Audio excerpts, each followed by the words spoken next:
जी बच्चों, अगर कोई क्वेश्चन नहीं है तो हम स्टार्ट करते हैं। और आज का जो टॉपिक हमने डिस्कस करना है वो है primary culture techniques. Primary culture techniques. Primary culture, जैसा कि मैंने आपको प्रीवियस क्लास में बताया था कि कल्चर से मुराद माइक्रो ऑर्गेनिज्म की ग्रोथ है। अब प्राइमरी कल्चर क्या है? फर्स्ट टाइम लेबोरेटरी के अंदर आर्टिफिशियल मीडिया के ऊपर जो माइक्रो ऑर्गेनिजम्स की ग्रोथ आती है उसे प्राइमरी कल्चर बोलते हैं। इसको मैं थोड़ा एलेबोरेट करती हूँ कि माइक्रो ऑर्गेनिजम्स हर जगह पे हैं नेचर में, यूबिक्विटस हैं, एयर के अंदर है, सॉइल के अंदर है, वाटर के अंदर है। हर वो चीज़ जो इन्वायरमेंट से एक्सपोज हो रही है उसमें माइक्रो ऑर्गेनिजम्स हैं। जैसे कि हमारा डिफरेंट बॉडी सिस्टम है, रेस्पिरेटरी सिस्टम है, वो इन्वायरमेंट से एक्सपोज हो रहा है तो उसका फ्लोरा है। हमारा जीआईटी सिस्टम एक्सपोज होता है इन्वायरमेंट से, उसका फ्लोरा है। हमारी स्किन एक्सपोज होती है तो उसका फ्लोरा है। तो माइक्रो ऑर्गेनिजम्स जो है वो ह्यूमन के अंदर भी हैं, नॉर्मल हेल्दी इंडिविजुअल्स के अंदर भी हैं, एनिमल्स के अंदर भी हैं। और इसी तरह माइक्रो ऑर्गेनिजम्स इन्वायरमेंट के अलावा फूड और फीड के अंदर भी हैं जो कि इन्वायरमेंट से एक्सपोज हो रही हैं। जैसे हम खाना बना के रखते हैं तो स्टीराइल इन्वायरमेंट में तो नहीं रखते, तो वो जो फूड है वो इन्वायरमेंट से एक्सपोज हो रही होती है तो उसमें माइक्रो ऑर्गेनिजम्स एंटर हो जाते हैं। और इसी तरह माइक्रो ऑर्गेनिज्म डिजीज भी काज करते हैं, और डिजीज डिफरेंट सिस्टम्स की काज करते हैं। रेस्पिरेटरी सिस्टम की डिजीजेस काज करते हैं, जैसे आजकल कोरोना वायरस है। जीआईटी सिस्टम की काज करते हैं, स्किन की डिजीजेस काज करते हैं, और इसी तरह से यूटीआई इन्फेक्शन काज करते हैं। तो माइक्रो ऑर्गेनिजम्स हर जगह पे हो सकते हैं। जब हम माइक्रो ऑर्गेनिजम्स को इनकी नेचुरल इन्वायरमेंट से, जहाँ पे वो नॉर्मली प्रेजेंट होते हैं, वहाँ से अलहदा करके यानी कि आइसोलेट करके लेबोरेटरी के अंदर ग्रो करवाएं, लेबोरेटरी के अंदर आर्टिफिशियल मीडिया के ऊपर जब ग्रो करवाएं, तो वो प्राइमरी कल्चर है। कि पहले उनकी नेचुरल हैबिटेट क्या थी, वहाँ पे वो रह रहे थे, लेकिन हमने उनको बिल्कुल एक आर्टिफिशियल इन्वायरमेंट में ग्रो करवा लिया, तो ये प्राइमरी कल्चर है। तो फर्स्ट टाइम लेबोरेटरी के अंदर जो माइक्रो ऑर्गेनिजम्स की ग्रोथ आती है इनोकुलम लगाने के बाद, वो प्राइमरी कल्चर है। अब प्राइमरी कल्चर में इनोकुलम क्या है? इनोकुलम यानी कि स्टार्टर कल्चर, वो सैंपल होगा। यानी हम मीडिया के ऊपर सॉइल लगाएंगे, एयर लगाएंगे, वाटर लगाएंगे, या कोई फूड लगाएंगे, मसलन मिल्क लगा देंगे, या फिर वाटर लगा देंगे, या फिर जूस लगा देंगे। और अगर पेशेंट्स हैं तो उनमें से सैंपल लेके, उनके नेजल स्वैब लेके, उनके ओरल कैविटी के स्वैब लेके, या उनका ब्लड लेके हम मीडिया के ऊपर लगा देंगे। और इस मीडिया के ऊपर जो इंक्यूबेशन के बाद ग्रोथ आएगी वो प्राइमरी कल्चर होगा, क्योंकि नेचुरली माइक्रो ऑर्गेनिज्म जहाँ पे रह रहे थे हमने इनको वहां से निकाल के आर्टिफिशियल मीडिया के ऊपर मीडिया बना के उसके ऊपर ग्रो करवाया, तो इनकी जो ग्रोथ होगी वो प्राइमरी कल्चर होगा। अब मैंने इस डिस्क्रिप्शन में बोला है कि प्राइमरी कल्चर में जो इनोकुलम है वो, या स्टार्टर कल्चर जो है वो सैंपल होता है, मतलब soil sample, air sample, food sample. अब इनोकुलम है क्या चीज, या स्टार्टर कल्चर क्या चीज है? माइक्रो ऑर्गेनिजम्स का वो इनिशियल नंबर, माइक्रो ऑर्गेनिजम्स का वो इनिशियल नंबर जो किसी नई जगह पे जाके ग्रोथ को स्टार्ट करे। Initial number of micro organisms that starts growth in a new medium. जैसे आपने या अम्मी ने, आपने अपनी अम्मी को देखा हो, दही बनाते हैं घर में, तो क्या करते हैं कि दूध को पहले बॉईल करते हैं, फिर उसको ठंडा करते हैं, फिर उसमें प्रीवियस जो है वो योगर्ट ऐड कर देते हैं, जिसको आप स्टार्टर कल्चर कहते हैं। ये जो प्रीवियस योगर्ट होती है ये बेसिकली इनोकुलम होता है।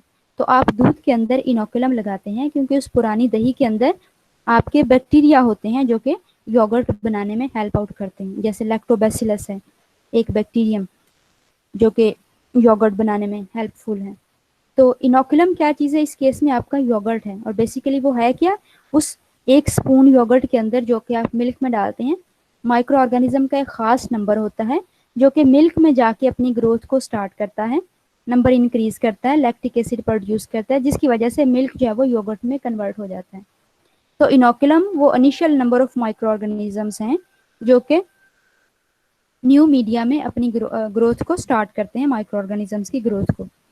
और प्राइमरी कल्चर में जो इनोकुलम है वो सैंपल होगा, क्योंकि वो अपनी नेचुरल इन्वायरमेंट में है, वहां से हम सैंपल लेंगे और लेबोरेटरी के अंदर जब उसको ग्रो करवाएंगे तो फर्स्ट टाइम जो ग्रोथ अपीयर होगी वो प्राइमरी कल्चर होगा। जब हम नेचुरल एनवायरनमेंट से माइक्रो ऑर्गेनिजम्स को लेते हैं और हम कोई जनरल पर्पस मीडियम इस्तेमाल करते हैं, मसलन हमने कोई ऐसा मीडियम इस्तेमाल नहीं करना जो सिलेक्टिव या डिफरेंशियल हो, general purpose medium. For example, हमने वाटर सैंपल लिया है, ठीक है, अपने वाटर कूलर से, और उसको हमने न्यूटन टेगर के ऊपर लगाया है, तो इसमें डिफरेंट टाइप्स की ग्रोथ होगी, डिफरेंट तरह के माइक्रो ऑर्गेनिज्म ग्रो करेंगे, क्योंकि नेचर में माइक्रो ऑर्गेनिजम्स जो हैं वो क्वारंटीन में नहीं है कि एक रूम में एक ही माइक्रो ऑर्गेनिज्म, एक जगह पे एक ही बैक्टीरिया है तो दूसरा नहीं है, बल्कि नेचर के अंदर जहाँ भी माइक्रो ऑर्गेनिजम्स हैं उनकी मिक्स्ड ग्रोथ होती है, डिफरेंट तरह के माइक्रो ऑर्गेनिजम्स होते हैं। तो जब हम उस नेचुरल इन्वायरमेंट को मीडिया के ऊपर ग्रो करवाते हैं तो डेफिनेटली वो सारे ही माइक्रो ऑर्गेनिज्म उस मीडिया के ऊपर ग्रो करते हैं। तो प्राइमरी कल्चर में जो ग्रोथ होती है, या जो प्राइमरी कल्चर होता है, जो फर्स्ट ग्रोथ होती है वो मिक्स्ड ग्रोथ होती है। Mixed growth, mixed MIXED, mixed growth से मुराद ये है कि एक ही प्लेट के ऊपर, एक घर की एक प्लेट के ऊपर आपको डिफरेंट टाइप्स की कॉलोनीज नजर आएंगी। कॉलोनी माइक्रो ऑर्गेनिजम्स की ग्रोथ को बोलते हैं। डिफरेंट तरह के आपको ऑर्गेनिज्म नजर आएंगे, उनका कलर भी डिफरेंट हो सकते हैं, उनकी शेप भी डिफरेंट हो सकती है, उनका साइज भी डिफरेंट हो सकता है। कोई भी एक चीज डिफरेंट होगी तो हमें पता चल जाएगा कि ये कोई और बैक्टीरिया है और ये कोई और माइक्रो ऑर्गेनिज्म है। तो प्राइमरी कल्चर में मिक्स्ड ग्रोथ होती है। अभी तक मैंने आपको बताया कि हमारा जो आज का टॉपिक है, रिपीट करने लगी हूँ आप लोगों के लिए। अभी तक हमने जो डिस्कस किया है टॉपिक के रेफरेंस से, टॉपिक का नाम है primary culture techniques. Primary culture है क्या? फर्स्ट टाइम जो माइक्रो ऑर्गेनिजम्स की ग्रोथ होती है आर्टिफिशियल मीडिया के ऊपर, उसको प्राइमरी कल्चर बोलते हैं, क्योंकि कल्चर का लफ्ज माइक्रोबायोलॉजी में ग्रोथ से लिया जाता है। और प्राइमरी कल्चर के लिए हमें मीडिया के ऊपर सैंपल लगाना पड़ता है। मीडिया के ऊपर जो इनोकुलेशन देनी पड़ती है वो सैंपल होगा। वो इन्वायरमेंटल सैंपल भी हो सकता है, वो फूड सैंपल भी हो सकता है, वो किसी डिजीज का सैंपल भी हो सकता है, वो डिजीज एनिमल की हो, हाँ, ह्यूमन की हो या प्लांट्स की हो। तो इसमें जो सैंपल होगा उसको लगाना पड़ेगा प्राइमरी कल्चर के लिए। और प्राइमरी कल्चर में चूंकि हम सैंपल लगाते हैं तो इन्वायरमेंटल सैंपल के केसेस में, और मोस्टली जो सैंपल इन्वायरमेंट से एक्सपोज हो रहे हैं उनमें मिक्स्ड ग्रोथ आती है। तो ये प्राइमरी कल्चर था और इसका ग्रोथ कैसी होगी ये मैंने आपको बताया। अब कुछ टेक्निक्स हैं जिनको यूज़ करके हम सैंपल को मीडिया के ऊपर लगाते हैं, क्योंकि प्राइमरी कल्चर हमें सैंपल से ही करना है। तो कुछ टेक्निक्स हैं जिनको यूज़ करके हम सैंपल को, हाँ वो हमने कहीं से भी लिया हो, मीडिया के ऊपर लगाते हैं। तो जब हमने प्राइमरी कल्चर परफॉर्म करना हो तो हमने सबसे पहले मीडिया प्रिपेयर करके उसकी स्टेरिलिटी टेस्टिंग कर लेनी है। जिस दिन हमने सैंपल लगाना है उससे एक दिन पहले हम मीडिया तैयार कर लेते हैं। फिर हमने सैंपल लेके आना होता है। जैसे अगर मैं आपसे कहूँ कि आप वाटर सैंपल लें, तो आपने क्या करना है कि टैप जो है उसको ओपन कर देना, उसको 5-7 मिनट चलते रहने देना, और फिर किसी स्टीराइल कंटेनर में या स्टीराइल सिरिंज के अंदर आपने 5 से 10 ml सैंपल जो है वो कलेक्ट कर लेना। इसी तरह अगर मैं आपसे कहूँ फूड लेके आएँ, तो आप बाज़ार से बर्गर खरीद लेंगे जिस जगह का भी आप टेस्ट करना चाह रहे हैं। पेशेंट्स हैं तो जिस सिस्टम की डिजीज़ है उसके मुताबिक सैंपल लेते हैं। जैसे अगर रेस्पिरेटरी सिस्टम की डिजीज़ है तो हम स्वैब सैंपल ले सकते हैं। वो थ्रोट स्वैब भी हो सकता है, वो नेजल स्वैब भी हो सकता है। इसके अलावा हम सिक्रीशंस ले सकते हैं, रेस्पिरेटरी सिस्टम की सिक्रीशंस ले सकते हैं, वो भी हमारा सैंपल है। और एनिमल्स में भी इसी तरह। अगर GIT सिस्टम की डिजीज़ है तो अगर उसमें सिम्टम्स आ रही हैं, जैसे डायरिया है, तो इसका मतलब है कि GIT सिस्टम की डिजीज़ आई है, वॉमिट है, तो हम वॉमिट को भी सैंपल के तौर पे यूज़ कर सकते हैं, फीकल मटेरियल को भी सैंपल के तौर पे यूज़ कर सकते हैं। तो जिस सिस्टम की भी डिजीज़ हो उसके मुताबिक हम सैम्पलिंग जो है वो करते हैं। वंस हमारे पास सैंपल आ जाए तो हम क्या करते हैं कि प्राइमरी कल्चर करते हैं। तो प्राइमरी कल्चर की हमारे कोर्स में जो टेक्निक्स हैं वो तो 2 ही थी, लेकिन आपकी थोड़ा सा इंक्रीज करने के लिए नॉलेज मैंने 3 टेक्निक्स जो है वो इंक्लूड की हैं। एक जो है वो स्वैबिंग, SWABING, स्वैबिंग, स्वैब को यूज़ करके। दूसरी टेक्निक जो है वो स्प्रेडिंग, स्प्रेड करने से है, एल शेप ग्लास स्प्रेडर आपने पहली क्लास में पढ़ा था, स्प्रेडिंग। और तीसरी जो टेक्निक है वो है स्प्रिंकलिंग, स्प्रिंकल करने वाली, छिड़कने वाली। तो इन 3 टेक्निक्स को हमने थोड़ा सा डिस्कस करना है। और ये टेक्निक्स करनी कैसे हैं? वैसे तो हम, अल्लाह करे हालात जल्दी ठीक हो जाए, आप भी दुआ करिएगा हम इसको लैब में परफॉर्म कर सकें, लेकिन फिर भी मैंने आपको थोड़ा सा फेमिलियराइज करने के लिए वीडियो लिंक्स दिए हैं, वो आपने देखने हैं। तो मैंने 3 टेक्निक्स बताई हैं प्राइमरी कल्चर के लिए जो मोस्टली इस्तेमाल होती हैं माइक्रोबायोलॉजी में, स्वैबिंग, स्प्रेडिंग और स्प्रिंकलिंग। सबसे पहले हम देखेंगे स्वैबिंग कैसे करते हैं। स्वैबिंग के लिए हमारे पास न्यूट्रेंट एगर की प्लेट होनी चाहिए और सैंपल। सैंपल हमने स्वैब से लेना है। स्वैबिंग के लिए जो इंस्ट्रूमेंट इस्तेमाल होता है वो कॉटन स्वैब है। स्वैब कॉटन के अलावा भी बहुत सारे मटेरियल के होते हैं, लेकिन हमारे यहाँ ज़्यादातर कॉटन के स्वैब्स हैं, तो हम उन्हीं को यूज़ करते हैं। ये कमर्शियली अवेलेबल होते हैं, स्टीराइल कॉटन स्वैब। पहले ही रेडिएशन से या गैस से इनको स्टीराइल किया होता है। तो स्टीराइल कॉटन स्वैब कमर्शियली भी अवेलेबल होते हैं, और अगर नहीं है तो हम खुद भी इनको बना सकते हैं। या ये जो ईयरबड्स होते हैं जो आप कानों में फेरते हैं, अगर इनमें वुड की स्टिक है तो इनको भी आप यूज़ कर सकते हैं।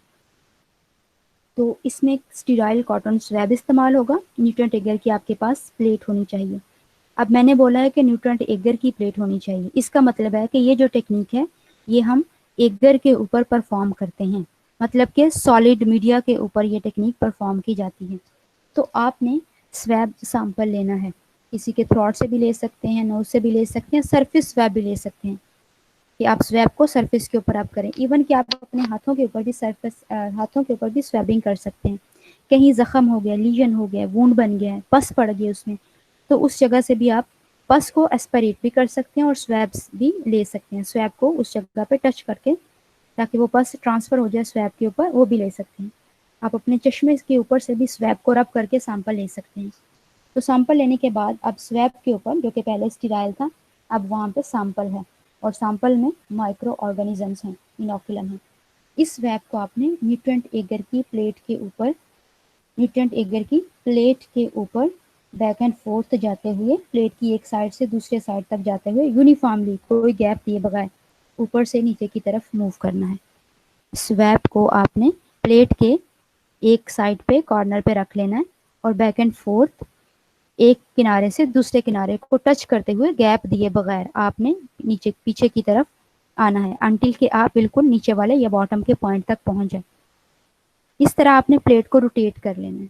जब एक दफ़ा आपने ऊपर से नीचे बैक एंड फोर्थ स्वैप को पूरी प्लेट के ऊपर फैला दिया, आपने प्लेट को रोटेट कर लेना है। हाथ से ही आपने 90 के एंगल पे प्लेट रोटेट कर लेनी है और यही काम दोबारा करना है।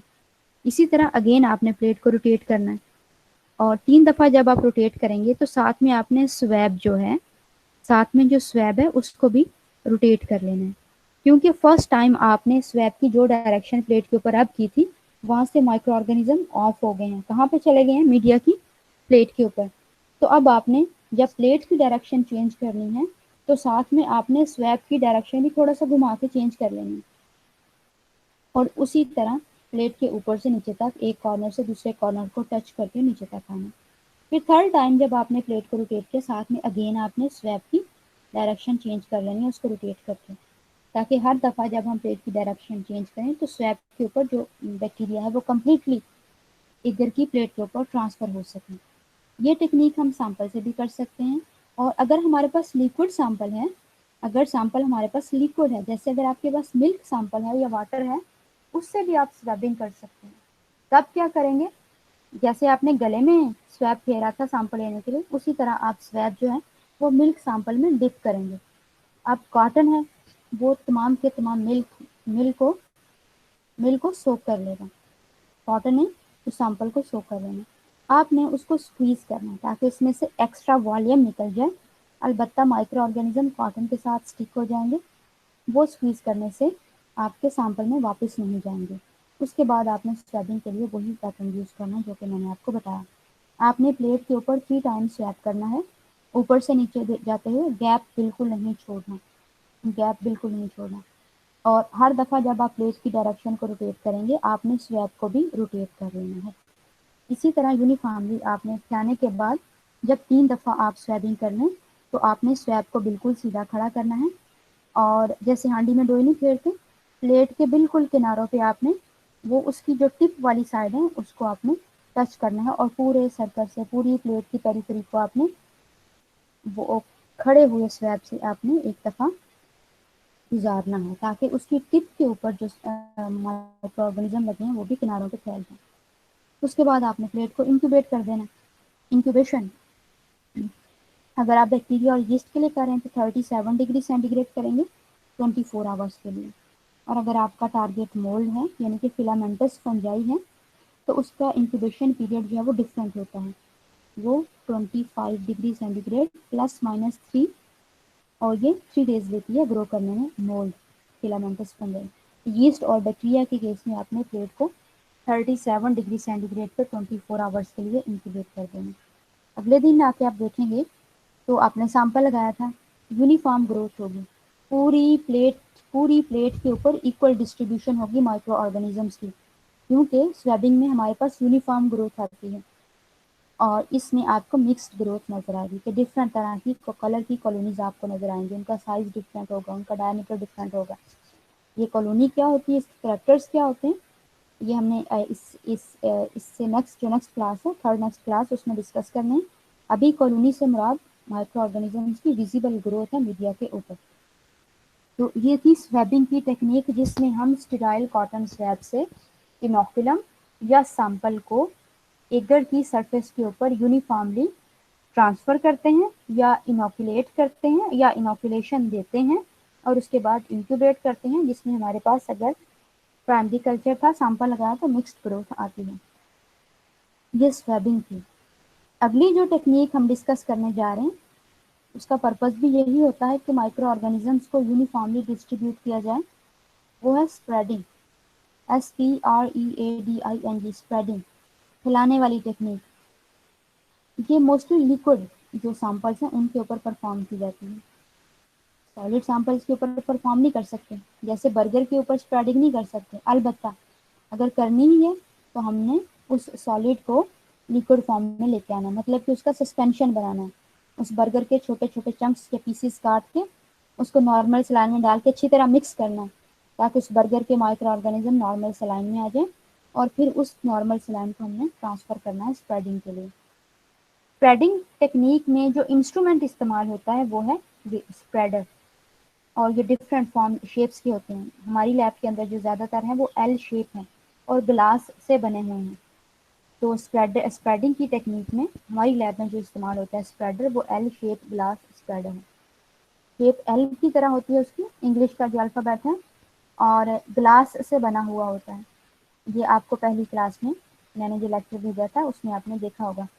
इसको स्टरलाइज करने का तरीका होता है, स्वैब तो कमर्शियली स्टरलाइज होते हैं, लेकिन ये जो एल शेप ग्लास स्प्रेडर हैं ये इनको स्टरलाइज करने का तरीका होता है। स्टरलाइज कैसे करते हैं जी, कोई एक बच्चा मुझे बताएगा? एल शेप ग्लास स्प्रेडर जो था उसको स्टरलाइज कैसे करते हैं? 70% एथेनॉल से। आप अपना नाम बताओ पहले। Fatima Fatima. Nawaz, very good, excellent. जी, बिल्कुल सही बताया फातिमा ने कि एल शेप ग्लास स्प्रेडर को हम 70% इथाइल अल्कोहल से स्टरलाइज करते हैं।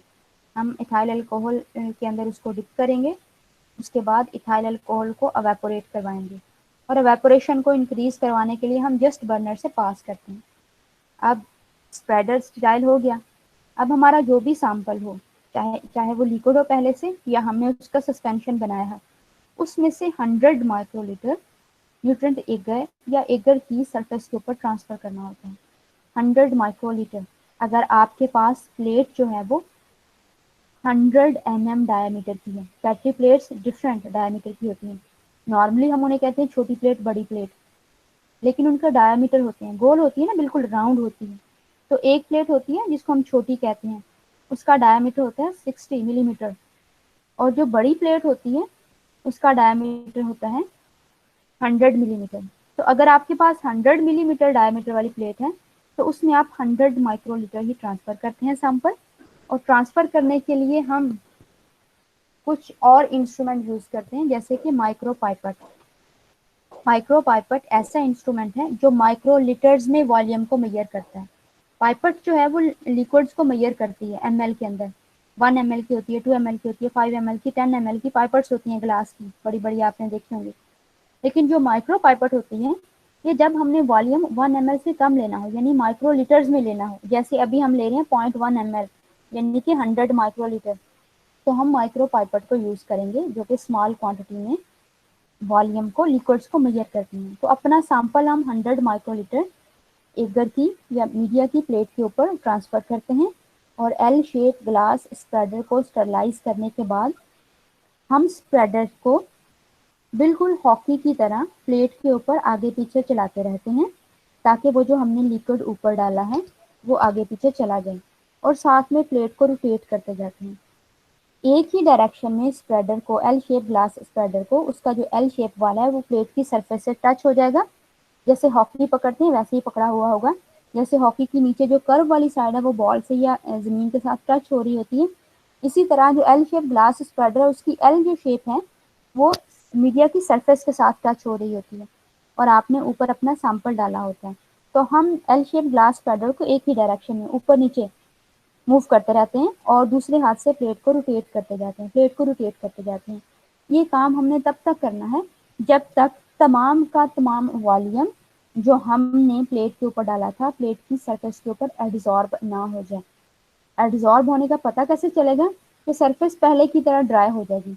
अदरवाइज सरफेस पहले ड्राई थी, जब आपने सैंपल ऊपर डाला वो उसके ऊपर थोड़ा सा पानी आ गया था, जैसे सैलाब आ गया, तो अब आपने उस वॉल्यूम को कम्प्लीटली एब्जॉर्ब करवाना है और इसके लिए आपने स्प्रेडर यूज़ करना है। एल शेप ग्लास स्प्रेडर को स्टेराइल करने के बाद मीडिया की सरफेस के ऊपर आगे पीछे हिलाते रहना है और प्लेट को रोटेट करते जाना है, लिड उतार के ये काम करना है। जब तमाम का तमाम वॉल्यूम एब्जॉर्ब हो जाए उसके बाद हम प्लेट जो उसको इंक्यूबेट कर देते हैं। जो भी रिकमेंडेड इंक्यूबेशन कंडीशंस हैं बैक्टीरिया और यीस्ट के लिए 37 डिग्री सेंटीग्रेड है और 24 आवर्स में इनकी ग्रोथ आ जाती है। लेकिन अगर मोल्ड के लिए करें आप ये स्प्रेडिंग तो मोल्ड को चाहिए 25 डिग्री सेंटीग्रेड ±3, मतलब कि 22 डिग्री सेंटीग्रेड से 28 डिग्री सेंटीग्रेड के बीच में कोई भी टेम्परेचर, और मोल्ड को ग्रो करने में 3 to 5 डेज लगते हैं और प्लेट्स को आपने इंक्यूबेट कर देना। स्वेबिंग और स्प्रेडिंग की एग्जांपल ऐसे ही है कि छुट्टियां हैं, अभी तो खैर रोज़े आ गए हैं, शायद आप लोग कम काम करते हैं, कुछ बच्चे घरों में काम भी करते हैं या अम्मियाँ ज़बरदस्ती करवा लेती हैं या खुद ही हमें थोड़ा सा एहसास हो जाता है कि चलो छुट्टी हमने क्या आज कर दी।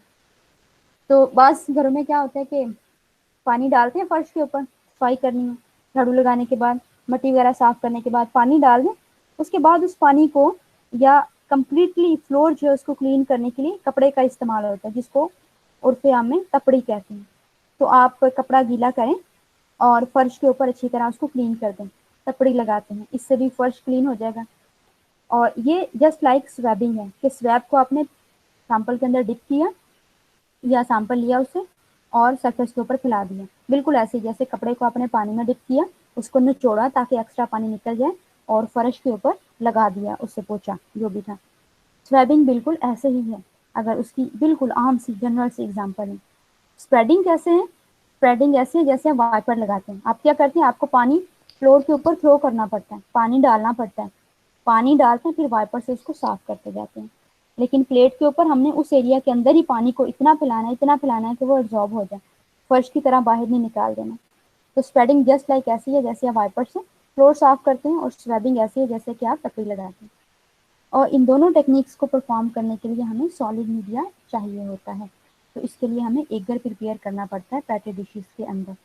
और इन दोनों मेथड्स में हमारे पास माइक्रो ऑर्गेनिज्म की जो ग्रोथ आती है वो पूरी प्लेट के ऊपर यूनिफॉर्मली डिस्ट्रीब्यूटेड होती है। ये नहीं कि प्लेट की लेफ्ट साइड पे ज़्यादा माइक्रो ऑर्गेनिजम्स होंगे या राइट साइड पे ज़्यादा होंगे, बल्कि पूरी प्लेट के ऊपर माइक्रो ऑर्गेनिज्म यूनिफॉर्मली डिस्ट्रीब्यूटेड होते हैं। तो ये दो टेक्निक्स थी। इसके अलावा जो थर्ड टेक्निक है स्प्रिंकलिंग, ये वैसे तो हर तरह के माइक्रो ऑर्गेनिजम्स के ऊपर अप्लाई हो जाती है थर्ड टेक्निक स्प्रिंकलिंग, लेकिन मोस्टली ये जो टेक्निक्स हैं ये फिलामेंटस फंजाई के लिए यूज़ करते हैं। स्प्रिंकलिंग की जो टेक्निक है ये फिलामेंटस फंजाई या मोल्ड के लिए इस्तेमाल करते हैं, स्पेशली जब आपने सॉइल में से फंजाई को आइसोलेट करना हो या सॉइल में से फंजाई का प्राइमरी कल्चर करना हो। आपने ये देखना हो कि सॉइल के अंदर कौन कौन सी फंजाई है, तो जाहिर है सॉइल को मीडिया के ऊपर लगाना पड़ेगा। तो फंगस के लिए जो हम मीडिया बनाएंगे प्राइमरी कल्चर के लिए वो है Sabouraud's dextrose agar, SABOURAUD apostrophe S, Sabouraud's scientist का नाम था। डेक्सट्रोज, इसमें एक शुगर होती है, dextrose agar, Sabouraud's, dextrose agar. इसकी आप प्लेट्स प्रिपेयर करेंगे और इसके ऊपर आप सॉइल जो है वो इनोकुलेट करेंगे। स्प्रिंकलिंग टेक्निक्स से सॉइल को कैसे इनोकुलेट करेंगे कि आपने सॉइल सैंपल लेना है। सॉइल सैंपल लेने का तरीका ये होता है कि जिसकी जगह से आपने सैंपल लेना है वहाँ से सॉइल की जो अपर लेयर है उसको रिमूव कर देना। अपर लेयर रिमूव हो जाएगी तो नीचे से आपने तकरीबन 10 सेंटीमीटर 10 सेंटीमीटर की डेप्थ प्रेफरेबल होती है, या बाज़ जगह पे 5 सेंटीमीटर भी है, तो 5 to 10 सेंटीमीटर की डेप्थ से आपने सॉइल जो है उसको लेना है, जिपर बैग में डाल लेना है या पेट्री प्लेट में, जिसमें भी आप डालना चाहें। और लैब में आपने इस सॉइल में से 2 से 3 मिलीग्राम सॉइल स्केलिपल की हेल्प से या स्पैचुला की हेल्प से 2 से 3 मिलीग्राम सॉइल आपने पूरे मीडिया के ऊपर स्प्रिंकल कर देनी है, छिड़काव कर देना है। यूनिफॉर्मली पूरे मीडिया के ऊपर आपने स्प्रिंकल कर देना है। और उसके बाद आपने, चूंकि ये टेक्निक फिलामेंटस फंजाई के लिए इस्तेमाल होती है, तो सॉइल को मीडिया के ऊपर स्प्रिंकल करने के बाद आपने इंक्यूबेट कर देना है। अब इंक्यूबेशन टेम्परेचर कितना होगा, 25 प्लस माइनस 3 डिग्री सेंटीग्रेड, यानी कि 22 से 28 डिग्री सेंटीग्रेड, और ये 3 to 5 डेज लेगी ग्रो करने में। अगेन इसमें हमारे पास मिक्स्ड ग्रोथ आएगी, मतलब कि डिफरेंट टाइप्स के माइक्रो ऑर्गेनिजम्स प्रेजेंट होंगे इसमें। स्प्रिंकलिंग की टेक्निक बिल्कुल ऐसे ही है जैसे आप खाने के ऊपर नमक डालते हैं। बाज़ दफ़ा ये होता है ना, खाने में नमक कम होता है या हमारी जो टेस्ट है वो ज़्यादा नमक को प्रेफर करता है, तीखी लगती है हमें चीज़ें, तो हम क्या करते हैं कि चुटकी उठाते हैं, अगर नमकदानी ना पड़ी हो, हॉस्टल वाले बच्चे अक्सर ये काम करते होंगे क्योंकि हॉस्टल में वो प्रोटोकॉल नहीं ना होता दस्तरखान वाला कि नमकदानी भी पड़ी हो, तो हम क्या करते हैं कि वो प्लेट के अंदर कैफे वालों ने जो नमक डाल के रखा होता है, चुटकी लेते हैं, पिंच लेते हैं और खाने के ऊपर उसको स्प्रिंकल कर लेते हैं, बिल्कुल ऐसे ही। लेकिन इसमें हम सॉइल को किसी ना किसी चीज़ को इस्तेमाल करके स्प्रिंकल करते हैं। वो स्टीराइल स्पून भी हो सकता है, स्पैचुला भी हो सकता है और स्कैल्पल भी हो सकता है। तो प्राइमरी कल्चर की ये 3 टेक्निक्स हैं। प्राइमरी कल्चर ये 3 टेक्निक्स हमने डिस्कस की हैं, जिसमें स्वैबिंग थी, स्प्रेडिंग थी और स्प्रिंकलिंग थी। एक दफ़ा रिपीट कर देती हूँ कि आज हमने किया क्या है। आज हमने डिस्कस किया है primary culture techniques. Primary culture, first time laboratory के अंदर माइक्रो ऑर्गेनिजम्स की जो ग्रोथ आती है वो प्राइमरी कल्चर है। फर्स्ट टाइम लेबॉर्ट्री के अंदर कहाँ से आएगी, सैंपल से। हम कहीं ना कहीं से सैंपल लेंगे, सैंपल को मीडिया के ऊपर लगाएंगे, माइक्रो ऑर्गेनिज्म जो ग्रो करेंगे वो प्राइमरी कल्चर होगा। और प्राइमरी कल्चर में अगर हम जनरल पर्पस मीडिया इस्तेमाल कर रहे हैं तो मिक्स्ड ग्रोथ होने के चांसेस हैं। और 3 टेक्निक्स हैं प्राइमरी कल्चर की जो हमने डिस्कस की हैं। स्वैबिंग, जिसमें स्टीराइल कॉटन स्वैब इस्तेमाल होता है, इससे आप यूनिफॉर्मली सैंपल को पूरी प्लेट के ऊपर फैला देते हैं। दूसरी टेक्निक स्प्रेडिंग है, जिसमें हम एल शेप ग्लास स्प्रेडर को यूज़ करते हैं, या ये ट्रायंगल शेप भी हो सकता है, और सैंपल को यूनिफॉर्मली पूरी प्लेट के ऊपर स्प्रेड कर देते हैं। और थर्ड टेक्निक जो पर्टिकुलरली फिलामेंटस फंजाई के लिए इस्तेमाल होती है जब हमने सॉइल में से आइसोलेट करना, वो है स्प्रिंकलिंग। इसमें हम स्प्रिंकल करते हैं मीडिया की प्लेट के ऊपर और उसके बाद रिकमेंडेड कंडीशंस के ऊपर इंक्यूबेशन करते हैं। तो बच्चों ये था आज का लेक्चर। कोई क्वेश्चन है, कोई बात समझ ना आई हो तो आप मेरे से पूछ सकते हैं। जी बच्चों। मैम अस्सलाम वालेकुम। वालेकुम अस्सलाम।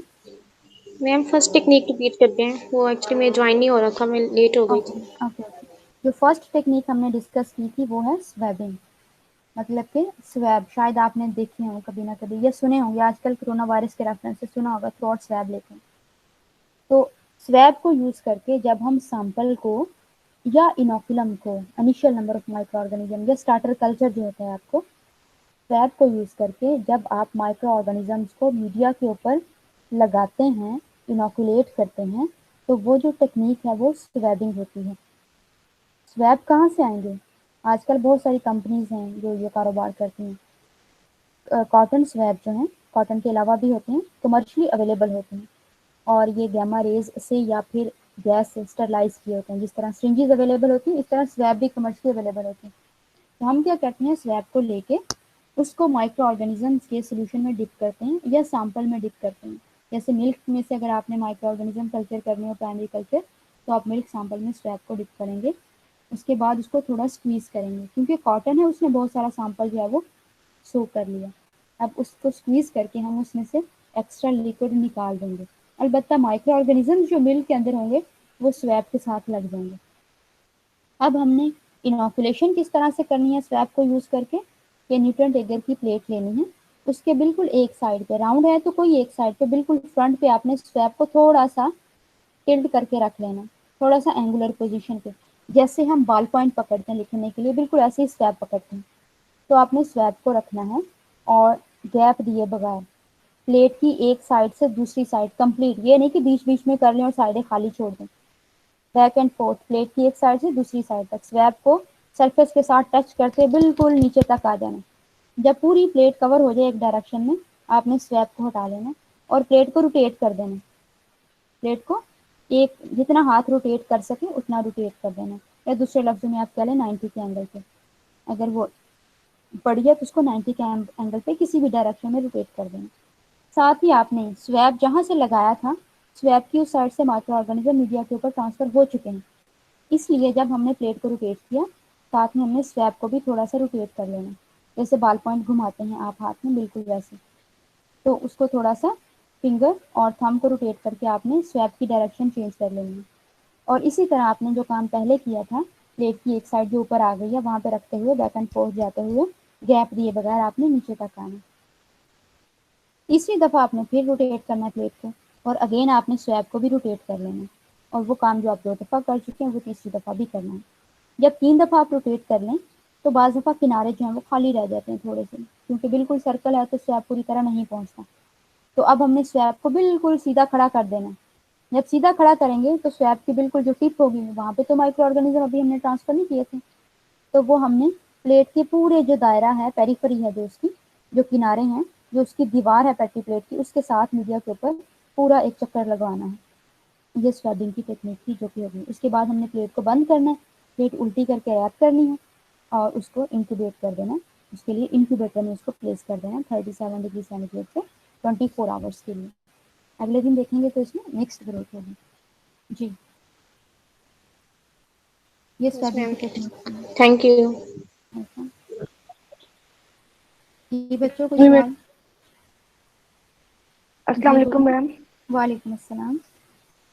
मैं मैं तहरीन फातिमा बोल रही हूँ एचएनडी मॉर्निंग से। मैम मैंने आपसे कहना था कि जनीता और मैं दोनों सिस्टर्स हैं, तो इस वजह से हम एक ही यानी कि फ़ोन यूज़ करते हैं। अच्छा अच्छा ठीक है, तो आप अपनी तो अटेंडेंस इसकी लगा दिया करो ना, हाँ जी लगा दी है वैसे आज या वो तो। अटेंडेंस लगाने नहीं देती? नहीं लगाने देती है, वैसे मैं कह रही हूँ अच्छा, कि यानी कि हम दोनों फिर एक सेम आईडी से ओके यानी कि ओके पोस्ट ठीक हो करते गया, हैं ना मुझे अपनी। समझ आ गई। ठीक हो गया। आप इससे बड़ा कौन है? मैम जनीता। ओके चलो ठीक हो गया। जी बच्चों कोई क्वेश्चन?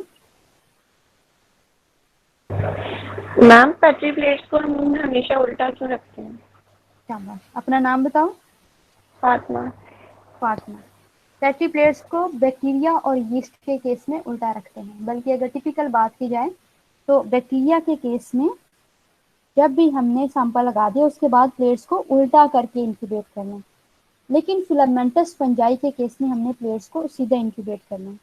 पहले तो ये कि उल्टा क्यों इंक्यूबेट करना है, फिर हम देखते हैं कि फंजाई के केस में क्यों सीधा इंक्यूबेट करना है। क्योंकि जब हम मीडिया पोर करते हैं तो प्लेट की सरफेस के ऊपर थोड़ा सा मॉइस्चर आ जाता है।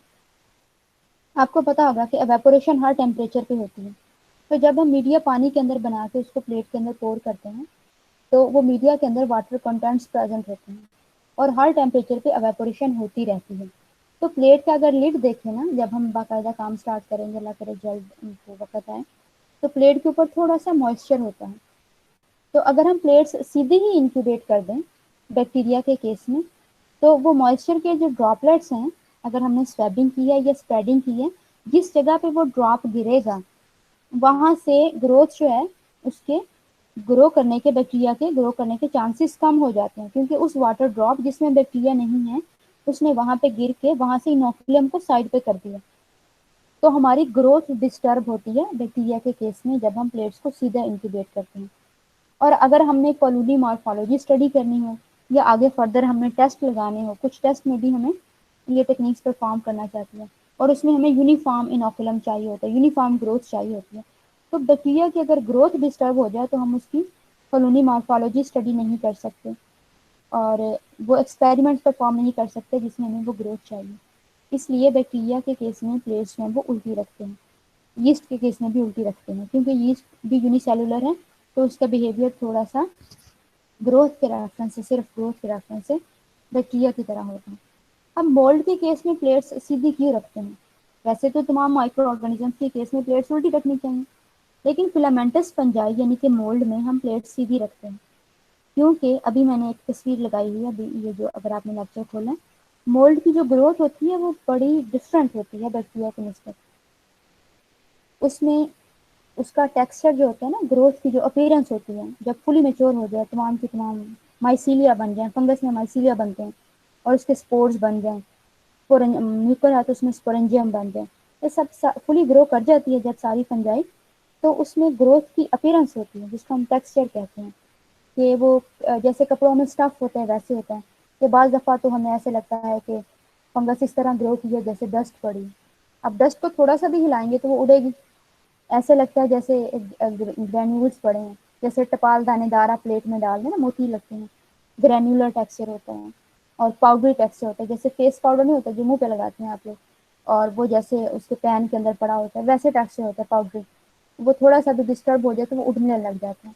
इसी तरह टेक्सचर की वजह से मोल्ड को, क्योंकि इसमें डिस्टर्ब होने की है और ग्रोथ के लिड पे शिफ्ट होने के चांसेस हैं, अगर थोड़ी सी भी मोल्ड की प्लेट डिस्टर्ब हो गई या अगर हमने उसको उल्टा रख दिया तो फंगस ग्रो करेगी, और अगर उसका टेक्सचर डस्टी हुआ, उसका टेक्सचर ग्रैन्युलर हुआ या उसका टेक्सचर पाउडरी हुआ, तो उसमें ज़्यादा चांसेस हैं कि वो सारी की सारी ग्रोथ जो है वो लिड पे भी ट्रांसफ़र हो सकती है।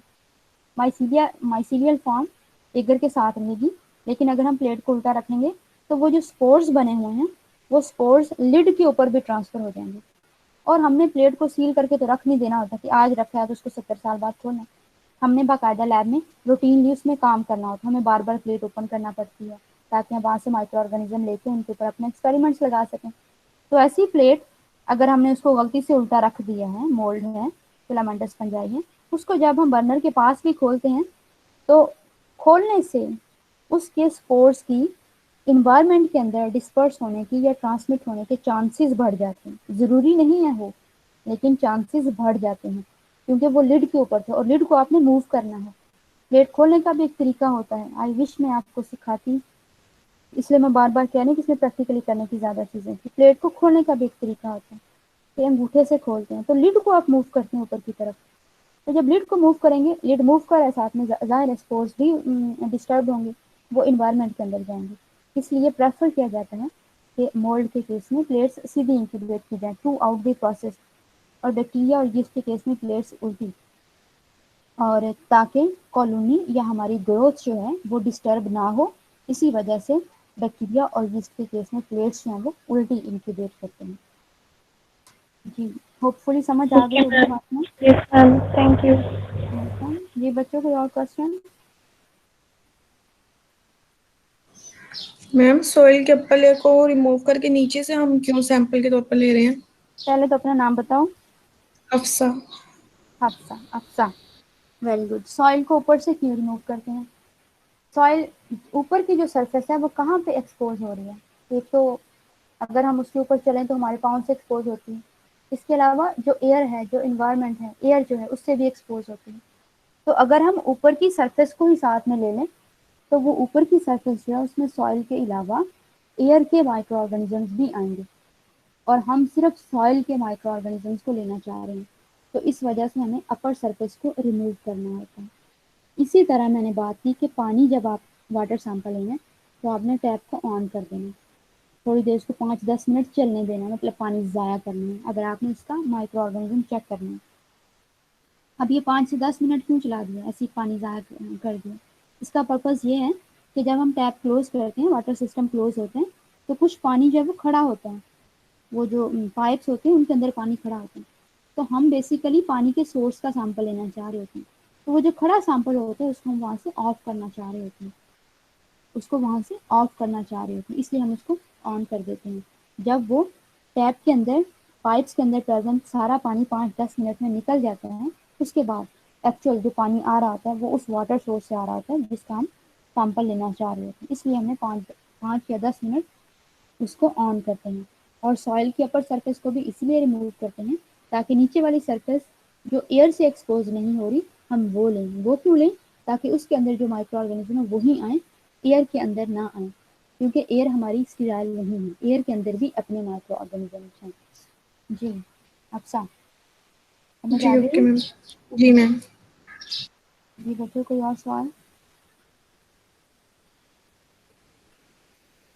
जी बच्चों कोई और सवाल? मिनाहिल, मिनाहिल जिशान, मिनाहिल जिशान। जी मैम। जी समझ आ गई आपको लेक्चर की? जी जी मैम, बिल्कुल आ गई है। कोई सवाल तो नहीं है? नहीं मैम, लग गई है समझ। अच्छा मुझे लगता अ, है रोजा भी लगा हुआ है ना? जी क्या कह रही हैं? मुझे लगता है रोजा भी लगा हुआ है, आवाज ऐसी आ रही है। हाँ जी, वो हो रही है थोड़ी तबीयत खराब। ठीक हो गया। अच्छा अगर आप लोग चाहें, क्योंकि ये टाइम कुछ ऐसा है और अक्सर बच्चों का रोज़ा भी होगा, सबसे पहले तो रमज़ान मुबारक, क्योंकि रमज़ान के बाद हमारी ये पहली क्लास है। अल्लाह ताला आपको तमाम रोज़े रखने की तौफीक दें। और अगर आप चाहें तो हम ये टाइम थोड़ा अर्ली कर सकते हैं, क्योंकि 12 बज जाते हैं तो 12 बजे तो वैसे ही घूम जाता है दिमाग। जी एक दो बच्चे मुझे बताएंगे कि 12 बजे से पहले हम टाइम कर सकते हैं, अगर आप लोग अलाउ करेंगे तो ही होगा। अच्छा ठीक है, 12 बजे रखना। चलें ठीक हो गया, क्लास 12 बजे ही हुआ करेगी। और ये जो स्टूडेंट्स क्लासेस नहीं पढ़ रहे, काइंडली मेरा जो मैसेज है या मेरी जो रिक्वेस्ट है वो उन तक पहुंचा दें कि काइंडली वो क्लासेस पढ़ा करें। बहुत ही पुअर, बहुत ही पुअर आपकी प्रेजेंस है, जबकि बाकी क्लासेस में अबव 100 है और सेम स्ट्रेंथ है। तो बेहतर है जो चीज़ आप पढ़ते हैं अगर कहीं से सुन लें, कहीं से एक्सप्लेन कर दे कोई बड़ा आपको, तो वो ज़्यादा अच्छी समझ आती है। क्लास की टाइमिंग 12 बजे ही रहेगी, 1 बजे ज़्यादा लेट हो जाएगा और फिर एमफिल की क्लास की है, तो क्लास की टाइमिंग यही रहेगी। ठीक हो गया बच्चों? अगर कोई क्वेश्चन नहीं है तो मेरी तरफ से खुदा हाफिज़। और ये जो रिकॉर्डिंग है ये आपको मैं मेल कर दूंगी आपके जो युवास के आईडीज़ हैं उनके ऊपर, तो वहाँ से आप जो है इसको देख सकते हैं। नेक्स्ट टाइम से ज्वाइन कर लें। मैसेज आ रहा है, शायद कुछ बच्चों को इशू आता है। ओके बच्चों, अल्लाह हाफिज़। अल्लाह हाफ़िज़ मैम। हाफिज़।